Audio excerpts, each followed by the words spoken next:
Boa noite. Esse é o Brasil no Mundo. Eu sou Cristina Serra e todos os domingos estou aqui na TV Brasil, junto com Jamil Chad e Ian Boixá, debatendo as principais notícias internacionais da semana e como elas impactam o Brasil. Nessa noite, nós conversamos com o professor de Relações Internacionais da Universidade Federal Rural do Rio de Janeiro, Luiz Felipe Osório. Boa noite, professor. Um prazer recebê-lo aqui. Boa noite, Cristina. Satisfação toda minha. E agora vamos chamar os nossos parceiros. Em Genebra, Jamil Chad. Boa noite, Jamil. Boa noite, Cris. Boa noite, professor. Boa noite, Ian. Boa noite a todos. E em São Paulo, o Ian Boixá. Boa noite, Ian. Boa noite, Cris. Boa noite, Jamil. Boa noite, professor. E boa noite a todo mundo que está assistindo a gente. Só uma correção, Cris. Eu estou em Marabá, no Pará. Marabá, no Pará, no meu estado. Feita a correção, vamos começar então aqui a nossa conversa. Hoje o nosso programa, aqui a gente quer discutir a relação Estados Unidos, América Latina, né, considerando muitos pontos de tensão, de instabilidade que tem hoje pelo continente, dentro dessa moldura maior que é a relação do governo Trump com países da América Latina. Entre esses pontos de tensão, a gente tem, claro, uma situação mais agravada, até de uma aberta hostilidade do governo dos Estados Unidos em relação a Cuba. Então, a gente vai conversar sobre a situação em Cuba, professor. Então, a gente tem visto movimentação militar, um discurso cada vez mais agressivo dos Estados Unidos, bem ameaçador em relação a Cuba e, claro, o fato que chamou a atenção essa semana, agora recentemente, que foi o indiciamento de Raul Castro, por conta de um episódio de 30 anos atrás, né, do abatimento de 2 aviões dos Estados Unidos, que os Estados Unidos atribuem a ordem de abate a Raul Castro. Considerando todo esse cenário, professor, o que a gente pode esperar com relação a Cuba? Trump, será que ele iria ao ponto de algo parecido, por exemplo, do que foi feito na Venezuela, considerando, inclusive, que ele tem uma frente muito complicada no Oriente Médio, né? Na guerra contra o Irã, que ele está lá encalacrado, não sabe como sair da situação no Estreito de Hormuz. Ele abriria mais uma frente, então, aqui com relação a Cuba? Qual é a sua análise, o cenário que você está vendo para essa situação? Bom, Cristina, o internacionalista não tem bola de cristal, mas ele consegue, mesmo assim, fazer alguns prognósticos de como que as relações internacionais vão se desdobrando no mundo. Eu tenho dito, né, desde o primeiro governo Trump, ainda daquele mandato de 2017, 2021 e agora nesse novo, que a chegada do Trump ao poder expressa o retorno de determinada fração política nos Estados Unidos que tem uma linha que entende que a América Central e do Sul são o quintal, são a extensão da porção setentrional, da porção ao norte. E nesse sentido, né, o Trump entrou com um discurso para o segundo mandato de término dos conflitos iniciados pelo seu antecessor, o Biden. Então ele tinha na sua plataforma o fim da guerra na Ucrânia, tinha na sua plataforma o cessar-fogo em Gaza. Já naquele momento eu apontava, olha, ainda que ele tenha medidas no sentido de parar os conflitos nesses 2 pontos focais do globo, a América Latina precisa ficar muito atenta, porque a probabilidade da escalada da hostilidade contra aqueles que se opõem, né, ao coro dos estadunidenses na América Central e na América do Sul seria muito grande. E isso vem se comprovando e já se dava sinais desde o início, com a própria indicação do secretário de Estado dos Estados Unidos, o Mark Cuban, que ele é exatamente a expressão da oposição cubana que se reúne ali pela Flórida. Então, o apontamento dele para esse cargo já seria um indício importante dessa agressividade. Na prática, estamos testemunhando isso. Primeiro, né, com o sequestro do Maduro na Venezuela. E agora, com esse sufocamento, nesse estrangulamento que vem acontecendo com Cuba, que já um regime político, uma revolução que já passa dos seus 60 anos de existência, que já passou por momentos muito críticos na sua história. Lembremos nós aqui, né, a invasão da Baía dos Porcos, logo no início dos anos 60, como também no período especial, na década de 90. E agora nós estamos testemunhando talvez um terceiro grande período crítico que vai colocando um governo que foi muito bem sucedido na sua transição entre os membros revolucionários e os filhos da Revolução, com a ascensão do Miguel Dias-Canel, e que de alguma maneira vai sobrevivendo a despeito de toda essa pressão que os Estados Unidos exercem sobre a ilha, né, considerando o bloqueio econômico, né, que gera uma tragédia gigantesca ali dentro, e todas as mazelas e problemas, né, de alguma maneira o regime político cubano enfrenta. Agora, o que é muito preocupante, considerando, né, a política dos Estados Unidos no mundo hoje, que é uma política de tentar assumir um lugar de polícia do mundo, é o indiciamento do Raul Castro. Né? Esse indiciamento recente, ele nos faz lembrar, né, o indiciamento do próprio Nicolás Maduro, que deu ensejo, né, a essa intervenção militar em um país estrangeiro. Isso nos deixa muito preocupados, mas interessados em saber o desdobramento desses capítulos. É isso que a gente precisa aguardar, né, com muita atenção. E você estava falando um ponto importante dessa discussão, que é justamente a situação interna do país. O Ian Boixá esteve, inclusive, recentemente em Cuba e viu muito de perto, né, Ian, a situação, a precariedade, a dificuldade das pessoas, o impacto disso em hospitais, no abastecimento de energia. Quer dizer, uma situação que, claro, Ian, diante do que a gente está vendo, desse discurso e de atos mais hostis, né? Você estava falando do Marco Rubio, que inclusive fez um discurso em espanhol, né, se dirigindo à população, e é uma situação que só tende a se agravar, né? Já se agravou, Cris, drasticamente desde quando eu estive em Cuba. Eu estive em Cuba no final de fevereiro, eu conversando com as pessoas com quem encontrei lá, os relatos são terríveis. Tem 2 horas de energia por dia em Havana, que era uma cidade que conseguia ficar um pouco alheia aos grandes apagões, mas nem lá, nem no centro histórico de Havana, a situação está menos complicada, né? As pessoas ficam esperando à noite, às vezes a luz volta às 11, meia-noite, sai todo mundo correndo para carregar seus telefones celulares, tentar preparar comida, enfim, é uma situação muito, muito complicada. Quando eu estive lá, a percepção que eu tive era de um país em colapso mesmo, nada funcionava, não havia oferta de praticamente nada para a população geral. Para quem tem dólar, é claro, a situação é bem diferente, ainda é possível ter uma vida confortável, é difícil de dizer, mas uma vida mais normal, digamos assim, né? Mas, Cris, eu acho, e aí vou arriscar uma bola de cristal, eu acho que é praticamente impossível que o Trump não faça nada em Cuba. Você citou a questão no Oriente Médio, as derrotas que ele teve nesse primeiro ano de mandato, as derrotas geopolíticas que ele teve no Irã, na Ucrânia, mesmo em Gaza, o cessar-fogo é muito frágil, os palestinos continuam vivendo numa prisão e ele precisa de uma vitória para as eleições de meio de mandato que acontecem agora em novembro.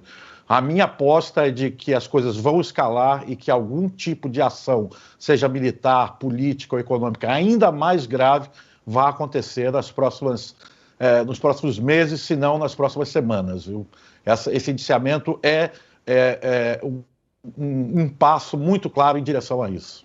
É um sinal bem claro e uma estratégia parecida, de fato, com a que foi usada com relação a Maduro. Jamil, é claro, o governo brasileiro acompanha isso muito de perto. Qual é a visão que o governo, Itamaraty e o governo mesmo, o Palácio do Planalto, inclusive, se a gente puder ir mais longe, como é que estão vendo essa situação e se há alguma forma, né, do Brasil, de alguma maneira, ajudar, mediar qualquer coisa? A gente sabe que os norte-americanos não estão interessados em mediação, mas, enfim, também outros países podem ter as suas iniciativas, né? Cris, na verdade, essa é uma situação muito dramática, porque um governo, não só o brasileiro, vários governos na América Latina, estão afirmando que estão extremamente preocupados com a situação em Cuba, que não admitem que isso não poderia acontecer, mas muito pouco tem sido feito. Eu vejo aqui na ONU e vejo também em outros organismos internacionais, muito pouco tem sido feito para tentar blindar ou resgatar ou proteger a situação em Cuba. Então, está muito distante, inclusive, do que os próprios cubanos esperavam que seria a reação internacional. Nós tivemos nessa semana o governo da China dizendo, criticando basicamente o indiciamento, mas muito pouco, só uma declaração. Em abril, é verdade que nós tivemos, final de março, tivemos aquele barco com 700 mil barris de petróleo que vieram, os 700 mil barris vieram da Rússia, autorizados pelo governo norte-americano. Esse barco chegou, claro, aquilo ali foi um respiro, o mês de abril foi mais ou menos, eu diria, de uma certa estabilidade, longe de uma questão ideal, mas um pouco mais de estabilidade, mas isso também já acabou, aquele abastecimento absolutamente se exauriu, não há nenhum tipo, daquilo ali não ficou mais nada, e aí, a partir de maio, a situação volta a piorar de uma forma muito dramática. Claro, os cubanos buscam, eu estava falando com um colega em Havana, também alguém que o povo, basicamente, vivendo essa situação, alguém que está vivendo essa situação, e ele até, de uma certa forma, brincava que em Havana não tem mais apagões, né? Tem alumbrones, ou seja, momentos de luz acesa, né? Raros momentos de luz acesa e não apagões. Os apagões, na verdade, se transformaram na realidade daquela cidade, o Ian descreveu muito bem. E aí, né, Cris, vamos lembrar que do lado norte-americano, Cuba representa várias coisas, mas eu acho que 2 elementos a gente podia trazer aqui. O primeiro deles, simbólico, né? Cuba representou ao longo de todo o século, ou pelo menos segunda metade do século XX, aquele local que desafiava o império. Então, derrubar esse local que, de uma certa forma, enfrentava o império, tem um simbolismo muito grande para Donald Trump. Mas não é apenas uma questão simbólica. Cuba está num local absolutamente estratégico para aquela doutrina de Donald Trump de ter, na América do Norte, a sua região vital. Né? Nós já falamos disso, inclusive, com o Departamento de Guerra, o Departamento de Defesa norte-americano, chamando a América do Norte, Caribe, da grande América do Norte. Ou seja, daquela região na qual o governo norte-americano tem certeza que tem todos os direitos para atuar. Ele não pode ter o direito para atuar com uma ilha que representa realmente uma entrada para o Golfo do México, o Golfo das Américas, como você quiser colocar. Então, ali é tanto uma questão simbólica como uma questão, eu diria, geopolítica muito importante. E aí tem todo tipo de manipulação, tem esse indiciamento de algo que aconteceu há 30 anos, tem a própria história de Marco Rubio, que ele diz que ele é filho de cubanos, de fato ele é filho de cubanos, mas ele, né, deixa um pouco ali um mistério por que os pais saíram de Cuba. Vale lembrar, os pais de Marco Rubio saíram de Cuba antes da Revolução, ou seja, não foi a Revolução que fez os pais de Marco Rubio migrarem aos Estados Unidos, mas ele deixa no ar, né? Ele não explica a situação, criando a impressão de que não, olha, meus pais foram vítimas de alguma forma da Revolução Cubana. Não, eles saíram antes da Revolução Cubana. Enfim, é algo muito, eu diria, presente na história, basicamente, norte-americana na região. É isso que você fala, Jamil, o projeto da Grande América do Norte, que viria até aqui, né, no limite com a Amazônia. Inclusive, o presidente Lula tem falado ultimamente sobre isso, né? Trump vai querer a Amazônia. Enfim, você, Ian, fez um sinal, você quer comentar alguma coisa ainda? Só queria reforçar o que o Jamil falou sobre o fato de Cuba estar abandonada, né, Cris? Aqui no continente, nenhum país saiu em ajuda a Cuba. O Brasil mandou alguns remédios, mas a questão toda é retórica, né? Nem Brasil, nem México, nem Colômbia, que seriam países mais próximos a Cuba, assumiram uma posição mais forte, diplomática, ou tentar enviar mesmo insumos a Cuba. O Brasil poderia enviar petróleo tranquilamente a Cuba. Isso mostra como a estratégia americana, de certa forma, tem dado efeito, né? Os países estão com medo dos Estados Unidos. E a mesma coisa a gente pode falar de Rússia e China, que também têm feito defesas retóricas de Cuba, mas a pequena ilha, a pequena aldeia gaulesa que tentou que tenta ainda sobreviver ao império, parece estar bastante abandonada. Sem dúvida. Tem até alguns países enviado ajuda, mas claramente insuficiente, né, para a situação do país.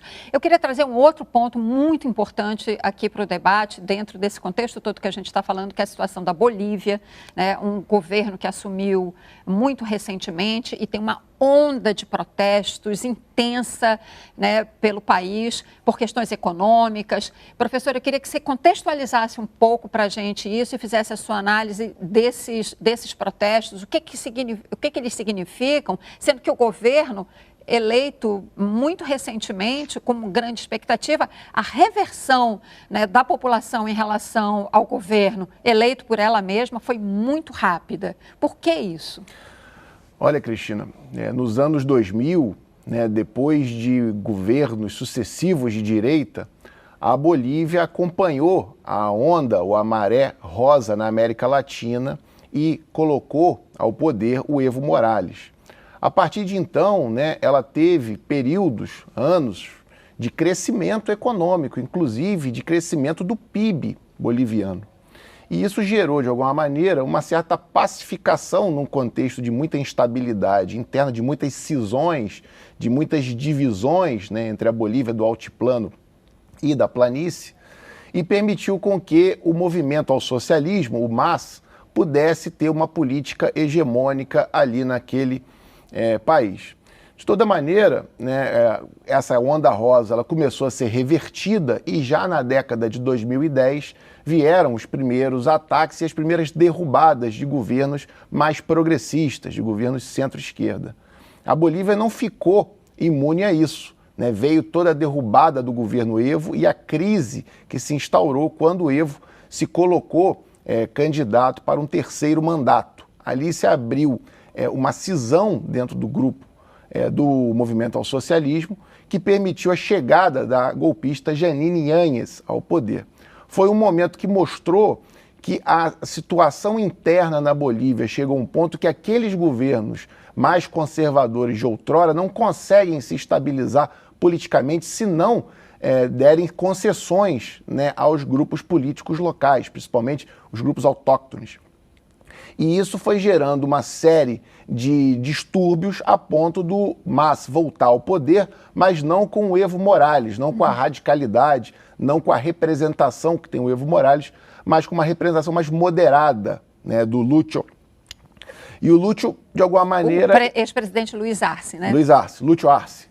E o Lúcio Arce, ele, de alguma maneira, fez um governo bem mais moderado, né, e se colocando contrário a tudo que, pelo menos a uma parcela política importante representada pelo Evo Morales. Esse conflito ele chega ao seu ápice, né, durante as eleições, quando o Evo lança a sua candidatura, o Lúcio Arce mantém a sua candidatura e essa divisão permite com que os dois candidatos da direita cheguem ao segundo turno. E dada a conjuntura atual, né, a direita ela está cada vez mais extremada, ela está cada vez mais compondo com o novo tom que carrega essa orientação política. E o novo tom, cada vez mais extremado e com saídas pelo neoliberalismo, gera, né, uma confusão e uma insurgência tremenda dentro da população.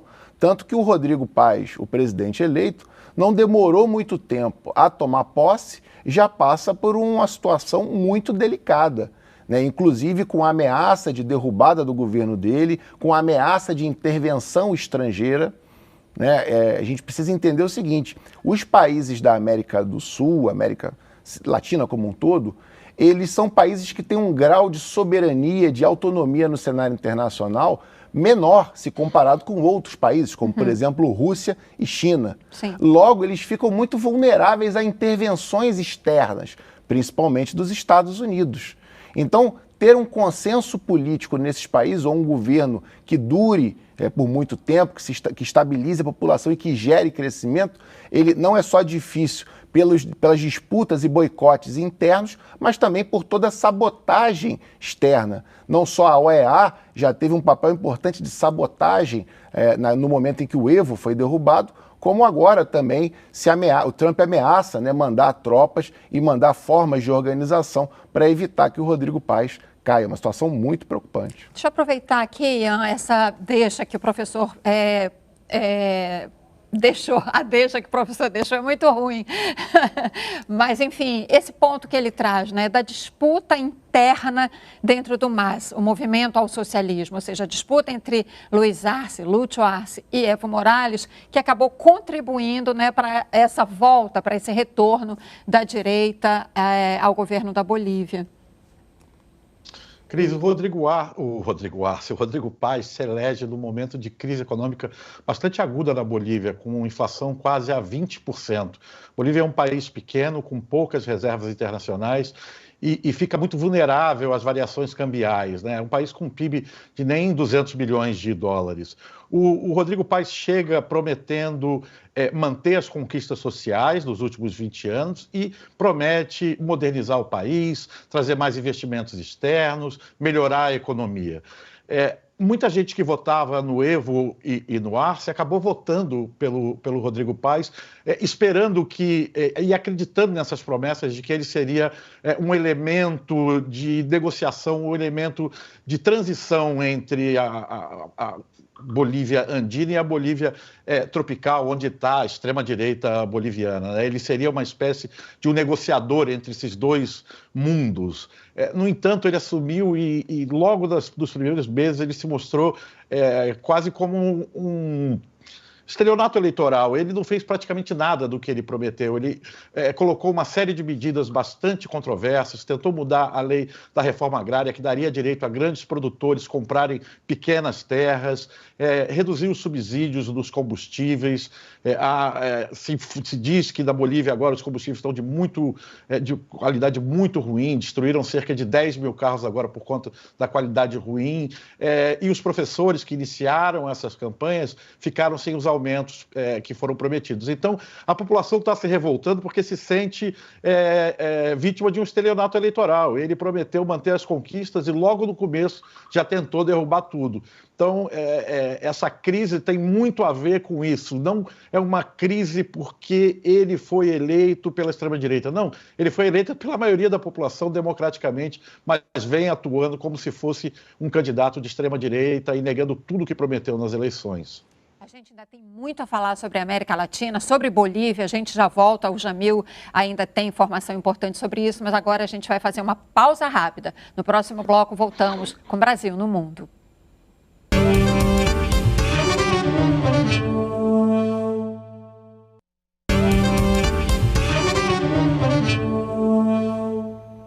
O Brasil no Mundo está de volta, hoje contando com o professor Luiz Felipe Osório. A gente estava aqui falando da situação tensa em alguns pontos da América Latina, estávamos falando de Bolívia. E isso, né, Jamil, essa situação tensa de protestos na Bolívia, aquele bloco que o Trump reuniu com aquele nome, né, pomposo, Escudo das Américas, já reage a isso num tom bastante ameaçador, né? É verdade, Cris, bastante ameaçador. O que era o Escudo das Américas? O que é? É basicamente aquela iniciativa de Donald Trump, feita ainda em março, e convocou vários países, claro, liderados pela extrema-direita, Milei, inclusive, liderando basicamente esse grupo, mas vários outros ali da região. E esse grupo, basicamente, começa a ser testado. De que forma? Justamente o governo norte-americano saindo ao apoio a Rodrigo Paes, faz, na verdade, um gesto de coordenação de toda a extrema-direita latino-americana, coloca um comunicado na última sexta-feira, na verdade, é curioso, porque é um comunicado emitido pelo Departamento de Estado norte-americano, mas assinado pelos aliados latino-americanos, ou seja, é obviamente um comunicado redigido nos Estados Unidos e com o apoio desses aliados latino-americanos, dizendo que não vão tolerar, basicamente, qualquer derrubada do presidente boliviano. Dizendo também muito claramente de que ali, naquela manifestação, está um ato antidemocrático. E não só antidemocrático, mas também criminoso. Ou seja, colocando uma pressão máxima por parte do governo americano, mas desse novo escudo, dessa nova, eu diria, iniciativa de integração regional da extrema-direita para sair ao resgate, claro, de um dos seus membros. A Bolívia faz parte, o Rodrigo Paes foi um dos primeiros a assinar justamente o escudo das Américas. É um teste para essa aliança e é um teste para quem está fora da aliança também. Ou seja, nós no Brasil, mas outros países da região, Colômbia, inclusive México, basicamente na América Central, América do Norte, com a pergunta: esse escudo das Américas vai servir também para intervenções na América Latina sempre que alguma situação não agradar ao governo norte-americano? Essa é a pergunta que tem sido feita. Até que ponto esse caso da Bolívia é apenas um caso isolado ou é uma espécie de campo de testes dessa aliança da extrema-direita latino-americana? Isso, um laboratório, né? Perdão, uma espécie de laboratório. Jamil, ainda rapidamente, nesse quadro de pressões dos Estados Unidos aqui na América Latina, tem outra coisa super preocupante, que é um acordo entre a Argentina e os Estados Unidos de patrulhamento marítimo do Atlântico Sul. Explica isso para a gente. Um outro anúncio que foi feito durante essa semana e que pegou muita gente no Itamaraty preocupado. Por quê? O governo norte-americano anunciando uma cooperação militar com a Argentina para a transferência de tecnologia, entre outras coisas, e principalmente para a patrulha do mar, basicamente do Atlântico Sul, na costa da Argentina. Bom, é só pegar um mapa para a gente ver que a costa argentina no Atlântico Sul é bastante importante. Ou seja, o governo norte-americano fechando, e essa pelo menos é a interpretação de alguns membros do governo brasileiro, o governo norte-americano fechando um acordo com Javier Milei para a patrulha do Atlântico Sul. Atlântico Sul, que o professor pode até desenvolver mais, sem dúvida nenhuma, uma área considerada pelo Brasil, acima de tudo, como uma zona de paz. Ou seja, um local onde supostamente não haveria nenhum tipo de disputas e nenhum tipo de intervenção militar de ninguém, nem de europeus, nem norte-americanos, nem de nenhuma outra região do mundo.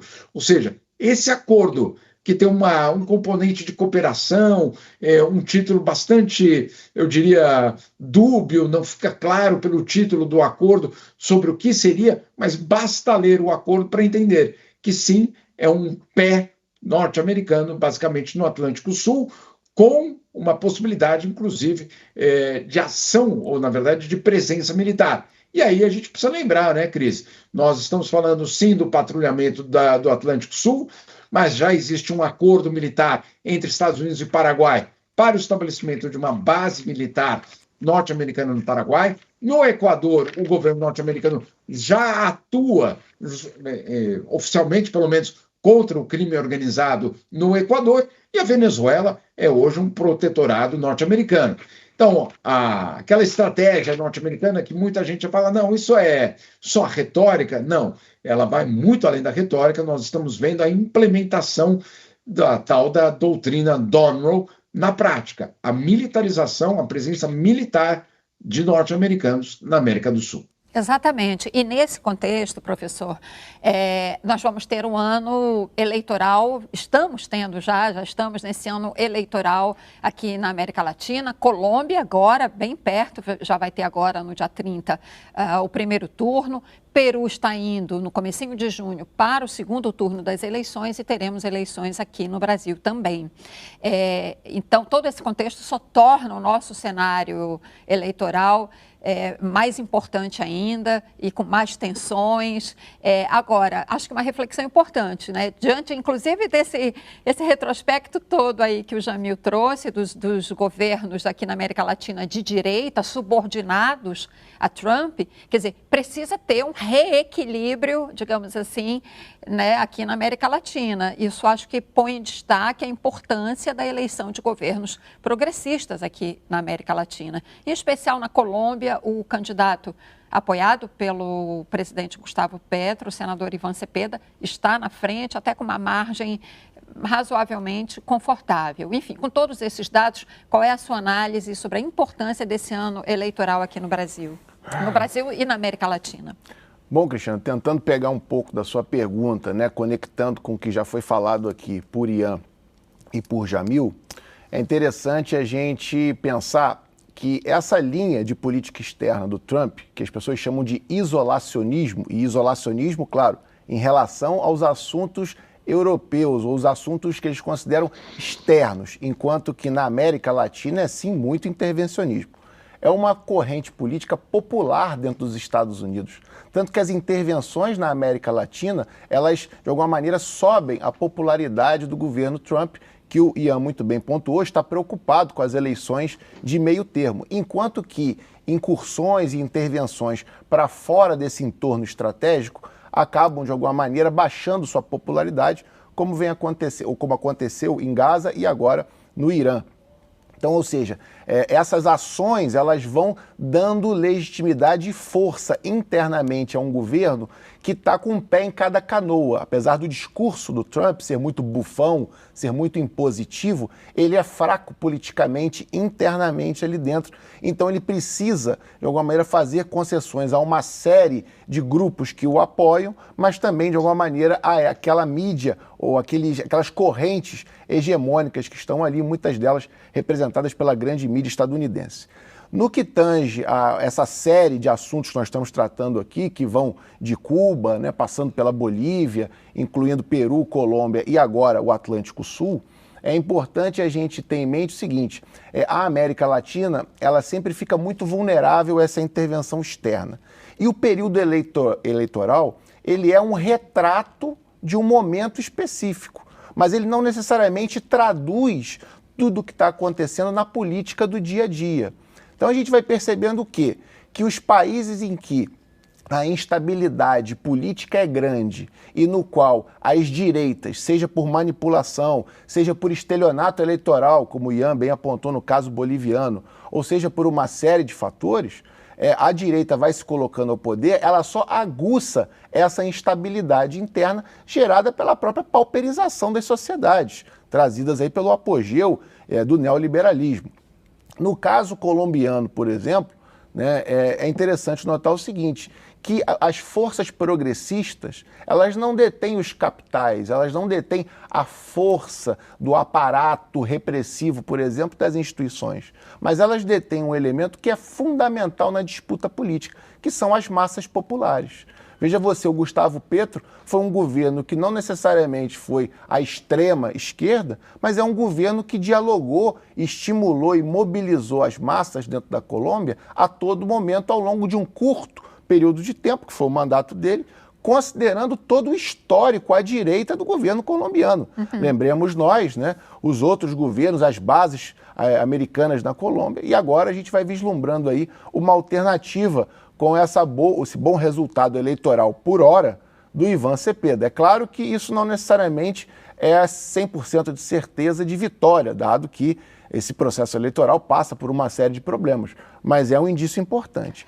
E aí, claro, levando em consideração o que foi falado também pelo Jamil aqui, cabe à política externa brasileira ficar atenta também, porque essa falta de solidariedade que já foi expressada em outros momentos, e não tão distantes do nosso, lembro bem vocês, os dois primeiros governos Lula tiveram uma política externa muito mais progressista, né? Que falta faz o saudoso Samuel Pinheiro Guimarães na nossa política externa. Né? Ou seja, a gente vai de alguma maneira tendo uma política muito mais tímida, muito mais acomodada, o que faz com que isso só rebata na nossa realidade. A probabilidade de intervenção estrangeira nas nossas eleições agora de 2026 é grande, se é que já não está acontecendo, e nós não estamos percebendo. É de fato um risco concreto e, como você estava falando, muitas pressões também acumuladas, né, e os governos tendo que lidar com isso. Mas eu queria aproveitar aqui ainda esse ponto do cenário eleitoral, do que está em debate. Queria jogar aqui para o Ian rapidamente, que sei que quer falar também de um outro ponto, mas eu queria, Ian, já te encaminhando, colocar também o seguinte: o tema da segurança nas campanhas eleitorais. Isso está posto na Colômbia, isso está posto no Peru, como a gente viu em todas essas eleições recentes que a gente comentou aqui, inclusive que levaram à ascensão desses governos de direita aqui na América Latina. Ian? Sem dúvida, Cris. Eu só queria fazer um comentário sobre o que o professor falou.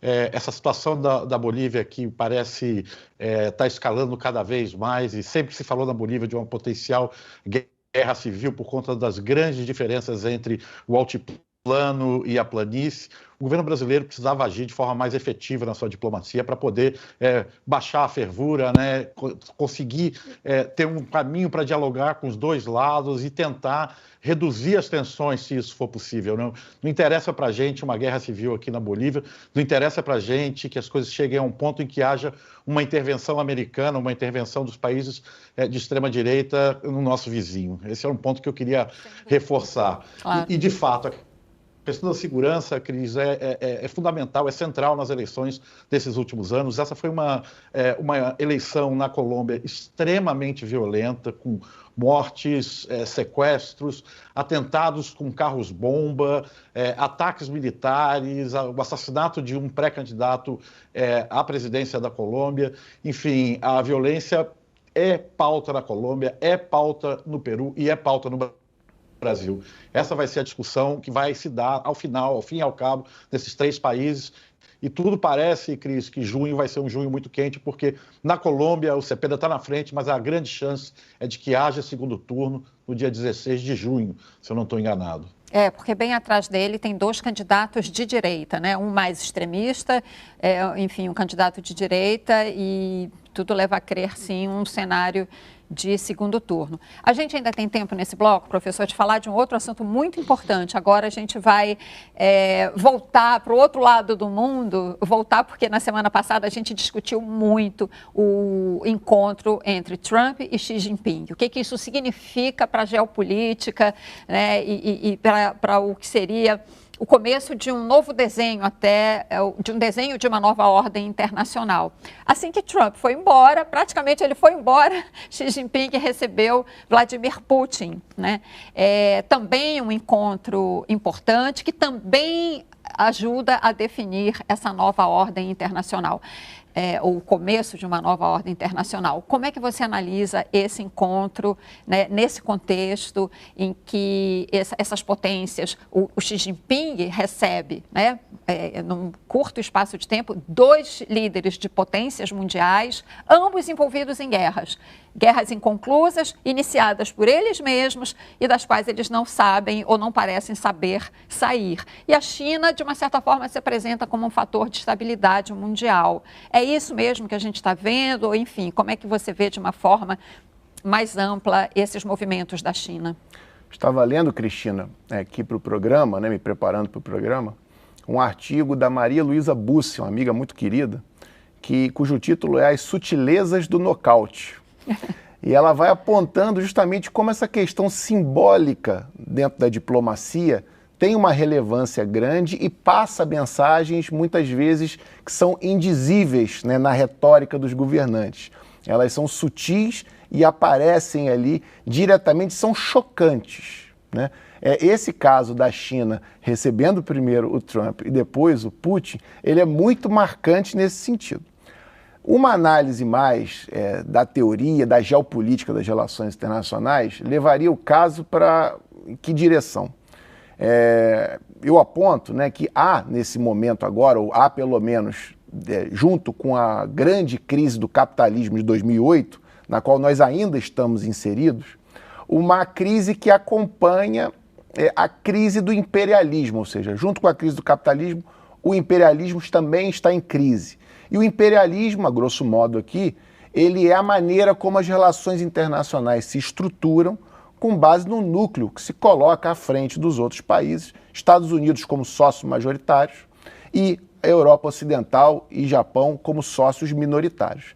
Esse núcleo está em crise, o que não significa necessariamente que ele esteja em franca decadência. A crise nas relações internacionais ela é relativa, logo, se alguns estão decaindo um pouco, se estão perdendo força, outros estão ganhando. E os que estão ganhando força agora são justamente aqueles que se colocam contra esse coro, China e Rússia. A Rússia vem se mostrando exitosa no sentido da condução de uma guerra muito desgastante, que é a guerra na Ucrânia, vai demonstrando todo o seu poderio bélico e militar, e a China vem se colocando não apenas do ponto de vista econômico, galgando já o topo de determinados índices econômicos, mas nesse momento agora e a partir dessas duas emblemáticas visitas, vai se colocando como um elemento de tentativa de estabilidade e de negociação nas relações internacionais. Isso é muito marcante, inclusive as negociações se deram não apenas no sentido da promoção da paz, que se tentou inicialmente colocando o Paquistão à frente, mas com a China operando ali por trás, e agora diretamente, não só com a tentativa de fomentar a paz, mas de riscar uma linha vermelha. Ou seja, o imperialismo em crise, ele sai atacando como um animal acuado, cada vez mais violento e agressivo, mas não se meta nos assuntos chineses, no que diz diretamente à ilha de Taiwan. Sim, isso ficou muito claro. Ian, você quer fazer um comentário? Quero contar um caos, Cris, rápido, prometo. Conta. Em 2022, quando havia a perspectiva de que a Rússia ia invadir a Ucrânia, muitos jornalistas ficaram tentando descobrir o timing certo de ir para lá para aguardar essa possível invasão naquele momento, né? E a conclusão de todo mundo foi de que o Putin jamais atacaria antes do final dos Jogos Olímpicos de Inverno em Pequim, que era no dia 20 de fevereiro. E ele não poderia atacar muito depois do início de março, porque o terreno ia descongelar. Então, todos nós fomos para a Ucrânia, eu e muitos jornalistas, esperando que alguma coisa aconteceria nessa janela. E, de fato, aconteceu. Acabou as Olimpíadas de Inverno, 4 dias depois, Putin invadiu a Ucrânia. Ele não quis invadir antes para poder não chamar a atenção para ele no momento em que Xi Jinping esperava brilhar para o mundo, né? As sutilezas de que você estava falando, né, que a gente vê na diplomacia. Bom, a gente vai agora para um breve intervalo e já já voltamos.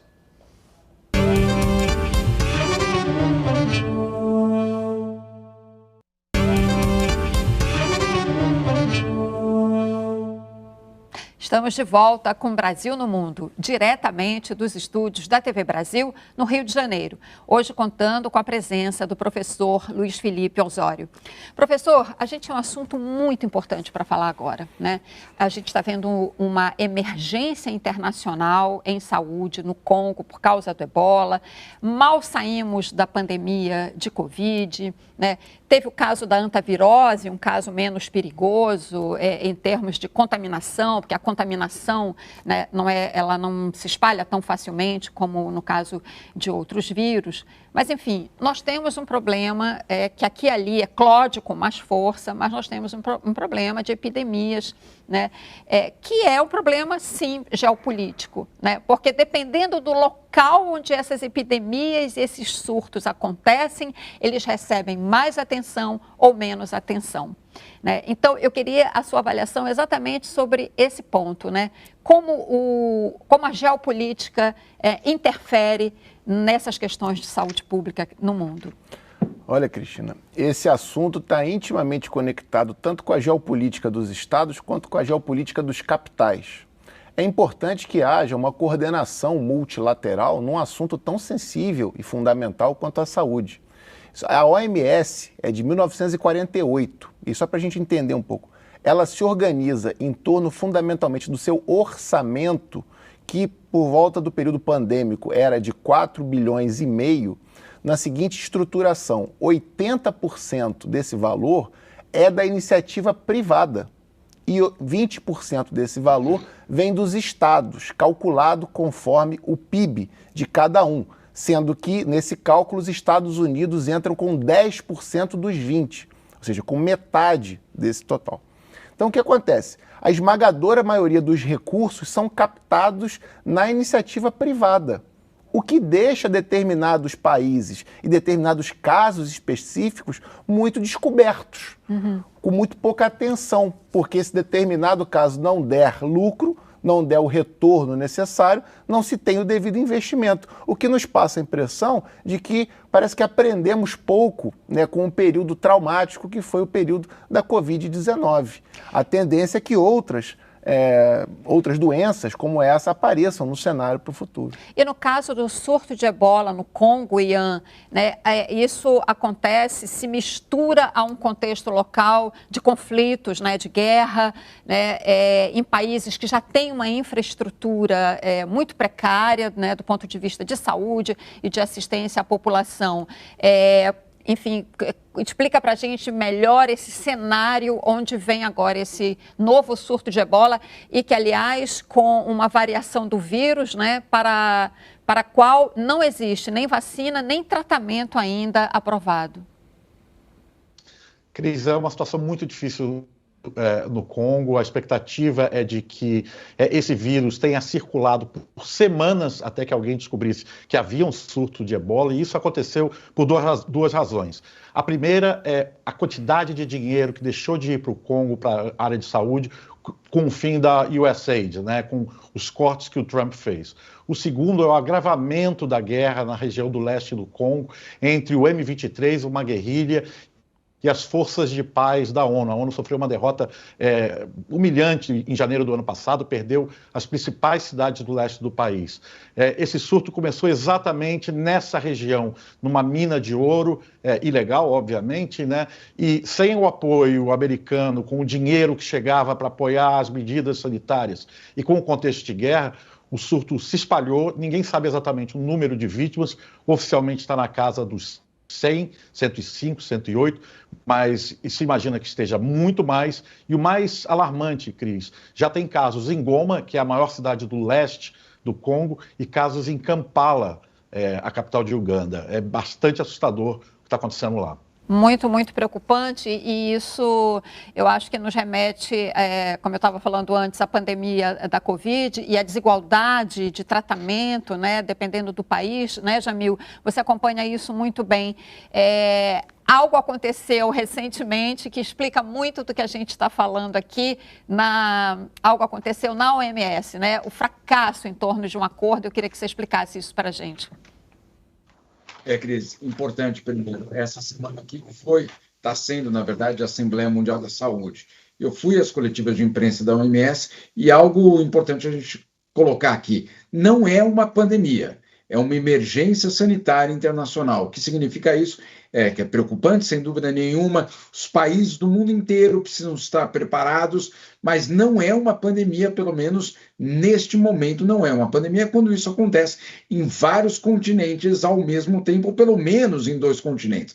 Então não estamos ainda falando de pandemia, mas é uma emergência. A questão é a seguinte, diante de uma emergência sanitária internacional, qual é o acordo entre os países? Bom, lá na pandemia da Covid-19, aquele trauma absolutamente dramático para a humanidade toda, levou os governos a então negociarem o quê? Um tratado pandêmico, um tratado que pudesse estabelecer quais regras os governos deveriam seguir. Ou seja, se eu descobrir um vírus no meu país, eu mando a amostra para um laboratório nos Estados Unidos, na Europa, etc., para produzir uma vacina. Ok. E depois, como é que eu faço para obter essa vacina? Eu preciso entrar na fila e, na verdade, ficar por último na fila. E é isso que a gente sabe. Foi isso que aconteceu na pandemia da Covid-19. E agora, justamente quando o mundo de novo se depara com riscos de novas emergências sanitárias, adivinha, não há ainda o acordo. 5 anos depois, nós ainda não conseguimos que a comunidade internacional chegasse a um pacto. Qual é o pacto? Ok, eu entrego as amostras desse vírus para vocês, laboratórios dos países ricos, mas eu preciso das vacinas se forem necessárias. E nesse aspecto, Cris, parece que a gente não aprendeu nada. Os países ricos continuam rejeitando colocar, de alguma forma, essas vacinas à disposição dos países em desenvolvimento. Parece que nós não tivemos 22 milhões de mortos na Covid-19. A desigualdade aparece nessas horas, né, de uma forma assim, extrema. Bom, a gente precisa, antes de encerrar o programa, falar de um outro assunto que, de fato, chocou o mundo, né? Chocou boa parte da opinião pública internacional, que foi a maneira como o ministro da Defesa israelense tratou as pessoas que participavam da flotilha de ajuda humanitária a Gaza, né, a maneira humilhante como as pessoas foram presas, e sobre isso a gente vai aqui assistir a um vídeo preparado pela Luciana Barreto. Depois de intensas pressões internacionais, o governo de Israel libertou hoje todos os 428 ativistas da flotilha humanitária que seguia para Gaza quando foi interceptada por soldados israelenses na última terça-feira. Um vídeo que circulou nas redes sociais provocou indignação mundial ao mostrar os detidos sendo humilhados por um ministro israelense. Entre os ativistas estavam 4 brasileiros. As imagens mostram os detidos amarrados, com as mãos nas costas e sendo obrigados a se ajoelhar, enquanto o ministro israelense da Segurança Nacional e líder da extrema-direita, Itamar Ben-Gvir, diz, abre aspas, eles chegaram com muito orgulho como grandes heróis. Olhem, não são heróis nem nada, são apoiadores do terrorismo. Eu digo ao primeiro-ministro Netanyahu, entregue-os a mim por muito mais tempo. Entregue-os a nós para as prisões de terroristas. É assim que deve ser. Fecha aspas. A flotilha foi interceptada pelas forças israelenses em águas internacionais e levada para Israel, onde os detidos foram amontoados em um container, que descreveram como um local de horror, como relatou este jornalista. É, de fato, uma cena que provoca indignação, mas claramente a gente percebe ali há uma intenção de desumanização, professor, e isso é uma estratégia. Com certeza, inclusive esses manifestantes, valorosos manifestantes, estão sentindo na pele, né, o que as pessoas sentem nas prisões de Gaza e da Cisjordânia cotidianamente, né? Há relatos aí sobre abusos e das mais variadas formas de ação, de repressão, né, espalhados pelo mundo todo. O que é importante pontuar nesse aspecto, Cristina, é que a forma política do internacional ela é um pouco diferente da forma política do nacional. Nossa forma política interna ela é estatal, ou seja, há uma centralização e concentração da política e do uso da força no Estado. No plano internacional, a forma política ela é difusa, ela é descentralizada, ela é de autotutela, em que a força do mais forte prevalece, prepondera. E não só do mais forte, dos seus amigos e aliados imediatos também. E esse é o caso. Nós estamos aí vislumbrando uma série de violações do próprio direito internacional que simplesmente passam batidos ou que não têm o mínimo de sinal de punição, né? Aquele mínimo de garantias do ser humano no plano internacional estão simplesmente passados por cima, né? Rasgados com situações como essa. A reação internacional diante dessa cena que a gente mostrou, de muitos países, né, foi muito na retórica, né, mas a gente vê poucos mecanismos na prática, né, que esses países possam usar contra Israel, como algum tipo de boicote, encerrar alguns acordos, algo assim. Então, de fato, fica muito no plano da retórica, o que é muito insuficiente. Agora, Ian, essas cenas que a gente vê quando acontece essa prisão, essa foi particularmente, né, mais agressiva e mais hostil por parte do ministro da Defesa de Israel, ela é semelhante a muitas outras cenas que a gente vê também, né, como, por exemplo, o ICE nos Estados Unidos, né, quando prende imigrantes, enfim, nas ruas. Cris, a forma com que eles transportam os prisioneiros, os colocam ajoelhados, eu acho que faz parte de uma estética do novo fascismo, sabe? A gente viu isso com o ICE e viu isso também, vê isso cotidianamente no Secote de El Salvador, que é aquele centro de confinamento do terrorismo que o Bukele construiu lá. Lembra muito isso, sabe? A maneira com que as pessoas são transportadas, como elas são presas, como elas ficam ali com a cara no chão. Tem uma nova estética aí sendo formada, sabe? É triste, curioso e assustador ver tudo isso. E, Cris, eu queria lembrar só que o Thiago Ávila, o ativista brasileiro que participou das flotilhas, né, não só dessa, fez uma acusação bastante grave. Segundo ele, pelo menos 10 ativistas foram estuprados pelas forças de defesa israelenses, agora nessa prisão mais recente. É isso. É muito, muito grave o que o Tiago denuncia. Jamil, a gente está terminando o programa, mas eu quero... Você cobre a Comissão de Direitos Humanos da ONU há tanto tempo. Isso é uma coisa, quando a gente vê uma cena dessa, é uma coisa que agride quem defende os direitos humanos. E eu te falo, o mundo precisa reagir a isso. Cris, o mundo precisa reagir a isso. E nós estamos vendo justamente o mundo indo num caminho muito contrário. São poucos os governos europeus, por exemplo, que levantam a voz no que se refere à flotilha. O governo da Espanha foi um deles, mas os outros muito, muito, muito tímidos. E nós tivemos nessa semana também uma outra reação do governo norte-americano que vai nessa mesma direção dessa tentativa, obviamente, de asfixiar qualquer tipo de, eu diria, protesto, de ato pró, no caso palestino, criar alguma situação para que Gaza não seja esquecida, que é justamente um dos objetivos da flotilha. O que fez o governo norte-americano? Sancionou justamente os organizadores da flotilha, com sanções econômicas, financeiras, etc., justamente para asfixiar a possibilidade de que essa flotilha possa continuar existindo. Enfim, a gente sempre fala da situação de Gaza aqui no programa, porque a gente precisa continuar atento a essa situação, que claramente, a gente já falou aqui várias vezes, é um genocídio e o mundo precisa reagir a isso. A gente faz questão de enfatizar isso aqui. Bom, esse foi o nosso programa Brasil no Mundo, um programa semanal sobre o que movimentou o noticiário internacional e como isso impacta o Brasil. Eu quero agradecer imensamente a presença aqui no nosso estúdio do professor de Relações Internacionais da Universidade Federal Rural do Rio de Janeiro, Luiz Felipe Osório. Muito obrigada, foi um prazer te receber aqui. Obrigado, Cristina. Um abraço ao Ian e ao Jamil. Agradeço também aos meus amigos Ian Boixá, em Marabá, no Pará. Obrigada. Boa noite, Ian. Boa noite, Cris. Boa noite, Jamil. Boa noite, professor. E boa noite a todo mundo que ficou com a gente até agora. E agradeço ao Jamil em Genebra. Boa noite. Obrigada, Jamil. Boa noite, Cris. Boa noite, professor. E de Genebra, um abraço para Marabá. Yeah. Obrigada também aos nossos espectadores. Domingo que vem, o Brasil no Mundo está de volta, sempre às 7h30 da noite na TV Brasil. E lembrando, você também pode nos acompanhar no TV Brasil Play ou no canal da TV Brasil no YouTube. Uma ótima semana. Boa noite.